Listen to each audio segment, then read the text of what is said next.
আসসালামু আলাইকুম।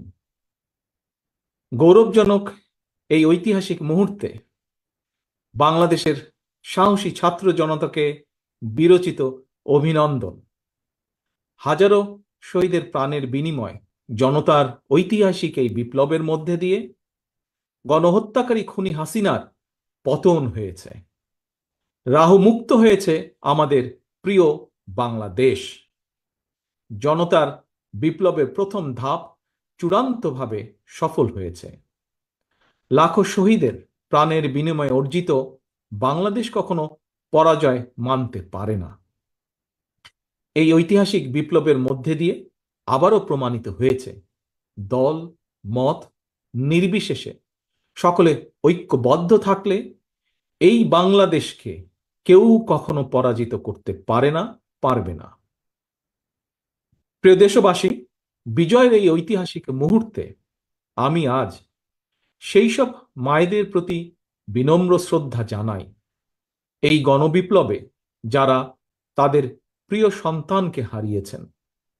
এভাবে গত 15 বছরে ফ্যাসিবাদী শাসনকালে অনেক সন্তান তার প্রিয়তম পিতাকে হারিয়েছেন, অনেক স্ত্রী প্রিয়তম স্বামী হারিয়েছেন, গুম খুন অপহরণ করে অসংখ্য মায়ের বুক খালি করে দেওয়া হয়েছে। আপনাদের সন্তানের শহীদ মৃত্যু, স্বজনদের ত্যাগ তিতিক্ষায় 2024 সালের 5ই আগস্ট প্রিয় বাংলাদেশ আরেকটি বিজয় দেখেছে। জনতার ঐতিহাসিক বিপ্লব সফল করতে গিয়ে অসংখ্য ছাত্র জনতা আহত হয়েছেন। বাসায়, হাসপাতালে কিংবা ক্লিনিকে চিকিৎসাধীন যন্ত্রণাবিদ্ধ সময়ে সমস্ত ভালোবাসা নিয়ে আপনাদের পাশে আজ সারা বাংলাদেশ। খুনি হাসিনার বিরুদ্ধে আন্দোলন করতে গিয়ে অসংখ্য মানুষ মিথ্যে মামলা ও রাজনৈতিক উদ্দেশ্য প্রণোদিত মামলায় গ্রেফতারের শিকার হয়েছেন, কারাগারে নিক্ষিপ্ত হয়েছেন। আমি অবিলম্বে তাদের বিরুদ্ধে দায় করা সকল মামলা প্রত্যাহার এবং তাদের কারামুক্তির দাবি জানাচ্ছি। একই সঙ্গে ছাত্রছাত্রীরা যাতে আবার স্বাভাবিকভাবে হলে, হোস্টেলে, ক্লাসে ফিরতে পারেন এবং পরীক্ষায় অংশ নিতে পারেন, আশা করি সেই পদক্ষেপ দ্রুত গ্রহণ করা হবে। প্রিয় দেশবাসী, দেশের 18 কোটি মানুষকে জিম্মি করে 12.5 কোটি ভোটারের ভোটের অধিকার কেড়ে নিয়ে বাংলাদেশকে তাবেদার রাষ্ট্রে পরিণত করা হয়েছিল।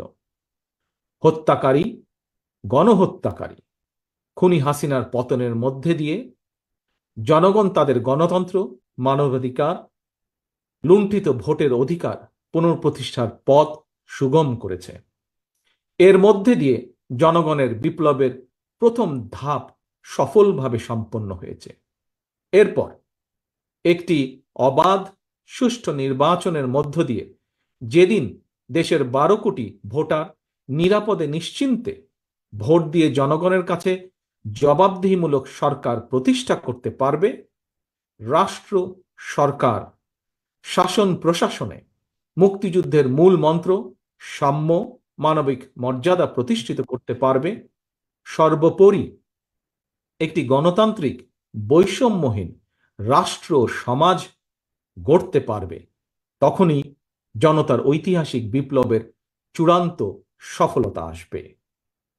প্রিয় দেশবাসী, জনতার ঐতিহাসিক বিপ্লবকে চূড়ান্ত লক্ষ্যে পৌঁছতে তাই যথাসম্ভব দ্রুততম সময়ের মধ্যে একটি অবাধ, সুষ্ঠু, নিরপেক্ষ নির্বাচনের আয়োজন করতে হবে। জনগণের দ্বারা নির্বাচিত প্রতিনিধিদের কাছে দ্রুততম সময়ের মধ্যে অবশ্যই ক্ষমতা হস্তান্তর করতে হবে। একটি বৈষম্যহীন গণতান্ত্রিক বাংলাদেশ প্রতিষ্ঠার লক্ষ্যে একটি অবাধ, সুষ্ঠু নির্বাচন আয়োজনের জন্য বিএনপি সহ বাংলাদেশের প্রতিটি গণতান্ত্রিক রাজনৈতিক দল সব রকমের সহযোগিতা করবে। প্রিয় দেশবাসী, এবার আমি আপনাদের কাছে একটি বিনীত আহ্বান রাখতে চাই। বিজয়ীর কাছে পরাজিতরা নিরাপদ থাকলে বিজয়ের আনন্দ মহিমান্বিত হয়। সুতরাং বিজয়ের এই আনন্দঘন সময়ে রাহুমুক্তির এই ঐতিহাসিক মুহূর্ত শান্তভাবে উদযাপন করুন। অনুগ্রহ করে কেউ প্রতিশোধ কিংবা প্রতিহিংসা পরায়ণ হবেন না। কেউ নিজের হাতে দয়া করে আইন তুলে নেবেন না। অর্জিত বিজয় যাতে লক্ষ্যচ্যুত না হয় সে ব্যাপারে জনগণকে সতর্ক দৃষ্টি রাখতে হবে। 52, 71 কিংবা 90 মতন ছাত্র জনতা আবারও একটি বিজয়ের ইতিহাস রচনা করেছে। প্রিয় দেশবাসী, আবারও আপনাদের সকলকে বিরচিত অভিনন্দন। আল্লাহ হাফেজ। বাংলাদেশ